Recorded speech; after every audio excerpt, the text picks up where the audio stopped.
Sabi ng nanay ko, Rodrigo, ang teacher yun eh. Wala ka nag-ipag-asa kasi 75, 75. Tumatama na yan. Basta mag-aakyat lang, parang hagdanan niya eh. Kung hindi ka magkailangan na mag-95 malayo, hulog ka ba dyan? Handaan lang. Sabi na, so my mother never really, what's sad is that hindi niya ako naabutan sana maging presidente. At tatay ko talagang tagal yan namatay. He left this universe. Talagang walang, sabi niya, hanggang pantalan. Bisaya yan eh.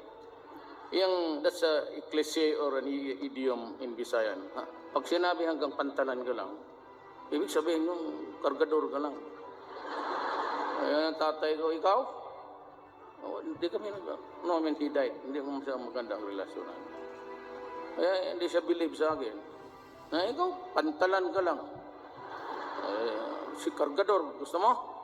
Sabi ko, basta bayaran lang ako sa karga ko. Okay naman yan.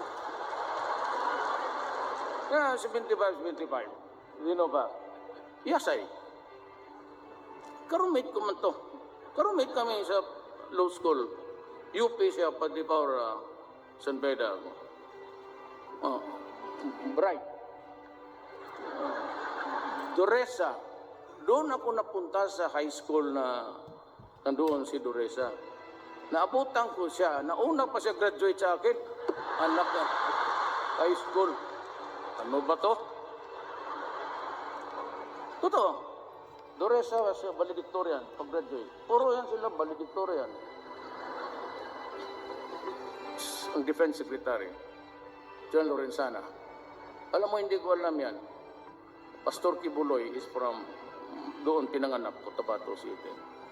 Si Delvin assigned on sa, he brought in the second, 1 battalion of the Scout Rangers noon. Davao, magulo. At siya, tapos nagkilala kami because I was mayor. Kaya siya, nung naghanap pakapa ako, valedictorian. Alam mo kung sinagsabi sa akin? Pastor Kibuloy. Yan ang valedictorian namin. Sa PMA. PMA yan ito. Huwag puro valedictorian. Kaya good lawyer, si John Esperon. He is my advisor sa national security. So, tignan mo ang buhay. Tignan mo ang buhay. Trabahante ko lahat.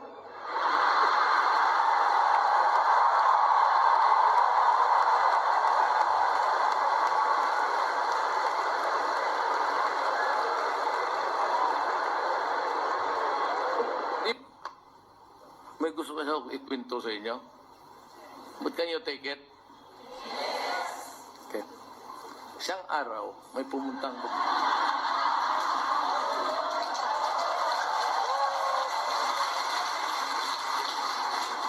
alam nito nila, isang araw, umabot yan sa inyo, may babaeng dumating, stewardess ng Katay.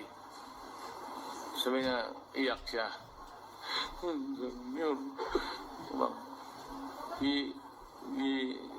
Iiwanan ako, ipabuntisan ako, tapos sumama ng isang pulis sa Region 12. Alam niyo to? Alam niyo. So, Umbong, tawagan mo ang Region 12, kusapin ko yung RD. Tapos yung storya sa pulis pa. Tawagan mo ang RD. Tapos sabi ko, RD, may babae dito, yung pulis mo, pinabuntisan, tapos tinakbuhan. Sabi ko, ayusin mo to. Pagkasalan niya. Tartado yung pulis.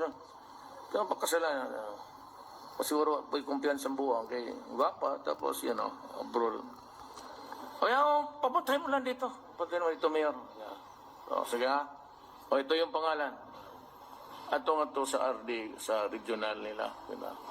Sumbong ka doon. Ayusin. Para, kalimutan ko na yun. Pasyan ako ng asawa ko. Anak ko dyan sa Obrisa. Pagdating namin dyan sa, ano yung coffee, famous coffee sa kanto, palabas na gate. Palabas na, Mayor! Naka-shorts. Naka-shorts. Tapos sabi ko, kay bong, sino pang gagang to? Ay, ano pa asawa? Sabi niya na, yun yung, kumusta? Okay ako Mayor. Nagpakasal na kami. Sino yung pulis? Nandyan?